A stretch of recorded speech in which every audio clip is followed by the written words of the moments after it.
السلام علیکم رحمۃ اللہ وبرکاتہ۔ میرے دوستوں، امید ہے آپ سب اچھے ہوں گے۔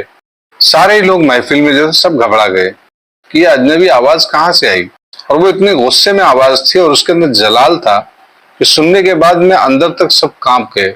اس نے مشال کی روشنی کے قریب پہنچ کر کے اپنے چہرے پہ جو مکھوٹا لگائے ہوئے تھے اتار لیے، نقاب جو تھا۔ ترک افسر اور جتنے بھی لوگ تھے سب چونک پڑے، سب نے کہا سلطان۔ سب کے سب اٹھ کر کھڑے ہو گئے۔ سلطان صلاح الدین ایوبی نے ترک افسر سے مخاطب ہو کر کہا، مجھے تمہاری باتیں سن کر بہت دکھ ہوا، لیکن تم جاہل ہو۔ تمہاری سزا یہ ہے کہ تم آئندہ 6 مہینے تک فرصت کے اوقات میں 6 مہینے تک اپنے ساتھیوں سے ہٹ کر کے بالکل الگ صرف اور صرف تاریخ، ہسٹری کی کتابیں پڑھو، اور 6 مہینے کے بعد میں تمہارا امتحان لوں گا۔ اگر تم نے مجھے تسلی دے دی اور تم اس میں پاس ہو گئے تو میں تمہیں ترقی دوں گا، ورنہ تنہائی میں بیٹھنے کی سزا اور بڑھا دی جائے گی، اور تم دونوں ادھر آؤ۔ سلطان نے احمد بن حسن اور یوسف کی طرف اشارہ کیا۔ احمد اور یوسف آگے بڑھ کر سلطان کے قریب کھڑے ہو گئے۔ سلطان نے پوچھا، تم کہاں سے آئے ہو؟ تو احمد بن حسن نے جواب دیا، میں مدینے سے آیا ہوں۔ سلطان یوسف کی طرف متوجہ ہوئے، وہ بولا، میں بغداد سے آیا ہوں۔ سلطان صلاح الدین ایوبی نے پوچھا، تم میری فوج میں کب شریک ہوئے؟ احمد نے جواب دیا، مجھے قریباً 6 مہینے گزر چکے ہیں، اور یوسف کو کوئی 5 دن۔ سلطان صلاح الدین ایوبی رحمۃ اللہ علیہ نے کہا، تم میرے متعلق غلط توقعات ظاہر کرنے کے مجرم ہو، تمہیں کیا سزا دوں؟ تم میرے بارے میں سوچ رہے تھے، غلط سوچ رہے تھے، تمہیں کیا سزا دوں؟ احمد نے کہا، اگر آپ میری تمام باتیں سننے کے بعد بھی مجھے مجرم قرار دیتے ہیں تو میں اپنی صفائی پیش نہیں کرتا۔ سلطان صلاح الدین ایوبی نے پیار کے ساتھ احمد کے کندھے پر ہاتھ رکھتے ہوئے کہا، سردست میں تمہاری زبان سے متاثر ہوا ہوں۔ مجھے تمہاری سپاہیانہ صلاحیتوں کا صحیح علم نہیں، اس لیے تمہیں 12 دستوں کا سالار مقرر کرتا ہوں۔ اور یوسف، تمہاری آواز میں ایک سپاہی کی سی خود اعتمادی ہے، ممکن ہے تم آگے چل کر اپنے آپ کو بڑی سے بڑی ذمہ داری سنبھالنے کے قابل ثابت کر سکو، لیکن جو میں سوچ رہا ہوں تمہیں 5 دستوں کا سالار مقرر کرتا ہوں۔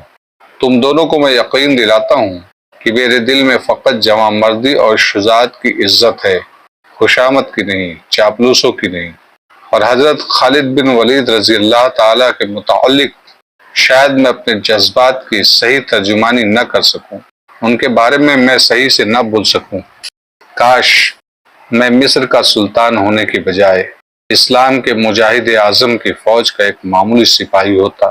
خالد بن ولید کے ساتھ میں رہ کر کے ایک معمولی سا سپاہی ہوتا۔ میرے لیے یہ مجاہدین بلکہ وہ لوگ بھی قابل رشک ہیں جنہوں نے عراق اور شام کے میدانوں میں خالد بن ولید رحمۃ اللہ علیہ اعظم کی افواج کے سواروں کے گرد کے بادلوں میں روپوش ہوتے دیکھتے تھے۔ میں اپنے آپ کو غازیان اسلام کو پانی پلاتے ہوئے شہید ہو جانے والی ایک بڑھیا کا درجہ بلند سمجھتا ہوں۔ چند دن کے بعد سلطان صلاح الدین ایوبی کی فوج میں کوئی شخص ایسا نہ تھا جو احمد بن حسن اور یوسف بن زہیر سے واقف نہ ہو۔ 1 سال کے بعد یوسف سلطان کے جاوازوں کے دستے کا سالار اور احمد بن حسن مجلس شورا کا رکن بن چکا تھا۔ دونوں کو ایک دوسرے سے بہت ہی زیادہ محبت تھی اور عقیدت تھی۔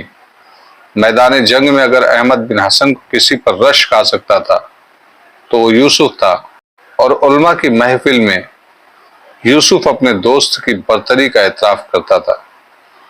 یوسف اور احمد بن حسن نے عہد کر رکھا تھا کہ جب تک یروشلم پر دوبارہ نشان صلیب کی جگہ حلالی پرچم، اللہ کے کلمے کی پرچم نہ وہاں پہ لگا دی جائے، وہ رخصت نہیں ہوں گے، وہاں سے نہیں جائیں گے۔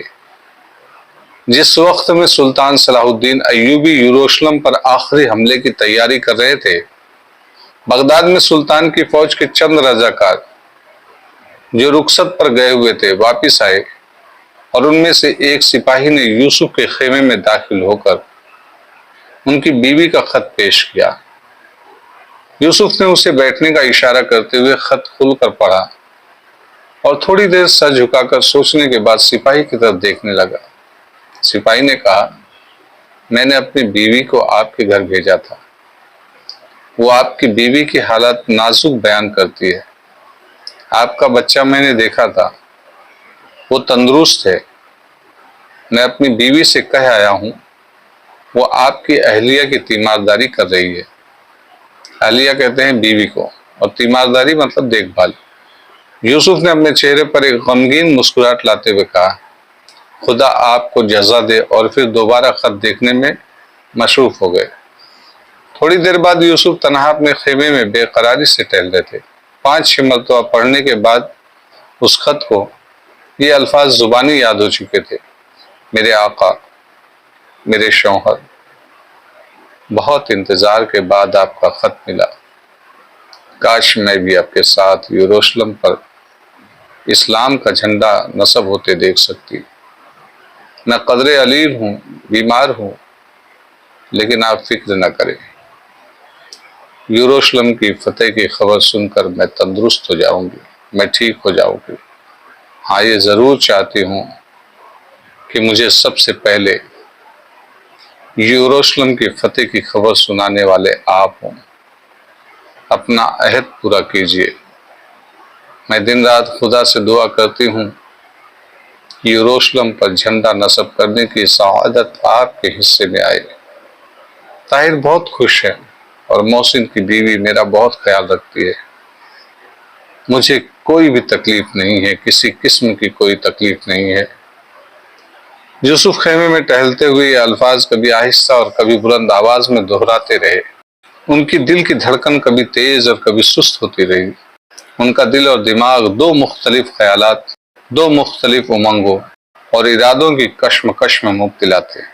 ان کے سامنے دو فرض تھے، ایک طرف حسین اور نوجوان بیوی جس کے ساتھ شادی سے پہلے وہ دنیا میں بالکل تنہا تھے، اور شادی کے بعد جس کی حیا میں ڈوبی ہوئی مسکراہٹ ان کے لیے دنیا بھر کے خزانوں سے زیادہ قیمتی تھی۔ وہ بیمار تھی، اور خط کے اس تسلی آمیز لہجے کے باوجود وہ یہ محسوس کر رہے تھے کہ ان کی حالت مخدوش ہے، ورنہ وہ معمولی تکلیف کی حالت میں محسن کی بیوی کی تیمارداری کی ضرورت محسوس نہ کرتی۔ انہیں گھر پہنچنا چاہیے۔ وہ خیالات کے برق رفتار گھوڑے پر سوار ہو کر بغداد پہنچتے اور اپنے مکان میں داخل ہوتے۔ زاہدہ، زاہدہ تم کیسی ہو؟ میں آ گیا ہوں، میری طرف دیکھو۔ وہ چونک کر اس کی طرف دیکھتی اور بے قرار سی ہو کر کہتی، آپ کیا یروشلم پر اسلام کا پرچم نصب ہو چکا ہے؟ یہ سوال تصور کے گھوڑے کے لیے تعزیانہ ثابت ہوتا، اور وہ بغداد کے پرامن گوشے سے لوٹ کر یروشلم کی رزم گاہوں میں پہنچ جاتے اور ہاتھوں کی مٹھیاں بھیج کر بلند آواز میں کہتے، میں اپنا عہد پورا کروں گا، میں اپنے ساتھ یروشلم کی فتح کی خبر لے کر جاؤں گا۔ اور وہ تیروں کی بارش میں خندق عبور کرتے، قلعے کی دیواریں توڑتے، صلیب کے نشان اکھاڑتے اور حلال کا فریرہ اڑاتے ہوئے قلعے کے آخری برج تک پہنچ جاتے، اور فتح کا نعرہ بلند کرتے اور خون آلود تلوار نیام میں ڈالتے ہوئے اپنے سوار افطار گھوڑے پر سوار ہوتے اور پھر بغداد پہنچ جاتے۔ اپنے گھر کے سامنے گھوڑے سے اترتے اور بھاگ کر اندر داخل ہوتے ہوئے کہتے، میری جان، میری روح، میں آ گیا ہوں۔ یروشلم کو ہم نے جیت لیا ہے، فتح ہو گیا ہے۔